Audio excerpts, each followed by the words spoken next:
he came up with the idea of doing a TV commercial, which at the time was revolutionary. No, I don't think there was a hair replacement company doing a TV commercial. This was the time when Frank Perdue started doing his own commercial and Victor Cayenne started doing his own commercial. And I said, if they can do it for chickens and electric shavers, I'll do one for hair. The first two commercials that I remember were 60-second commercials. There was a client filmed, and the client was horseback riding and playing tennis and jogging and doing, active things. And it was a pretty slick commercial. My original plan was to do the commercial we planned on. And at the very end, I'll just do a talking head spot. I'm not only the hair club president, but I'm also a client. It was kind of like an insurance policy for the first spot. If the first one didn't work, we would try that one as an alternate. I remember being in a room and we viewed the two commercials. The Sy commercial, we looked at that and it looked a little amateurish. I mean, he was kind of stiff at the time. And I'm Sy Sperling, president of the Hair Club for Men. And he wasn't used to being in front of a camera. He looked like Tom Carvel. Do you remember the Tom Carvel commercial? When I went on TV, I'm not a professional spokesperson by no means.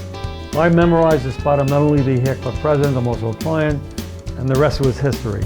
We aired that pretty slick commercial, and it didn't do as well as we had hoped. The first one, the originally planned commercial, bombed out. He pulled the plug on that commercial and decided to air the one that looked a little amateurish, the one that he starred in.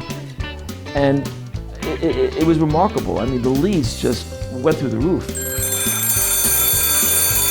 That hair club line was kind of like, got milk. It just, for some reason, people just remember that line. I'm not only the Academy president. Not only the president of the hair club. I'm also a client. Wow, who would have ever dreamed that it would have worked that well? I think it really caught on because back then, all commercials were very stereotyped. Perfect people with perfect voices. Then you have Sy Sperling get on. I mean, he's not professionally trained. It's not slick. He's not Mr. Perfect. It was obvious that he wasn't an actor or professional performer when he did those spots, but they were so charming. They were so disarming. He was the guy next door. You really were rooting for this guy to succeed. I personified the bald man who wanted to do something about his hair. And I think it was just extremely credible that the guy that founded the company had the product.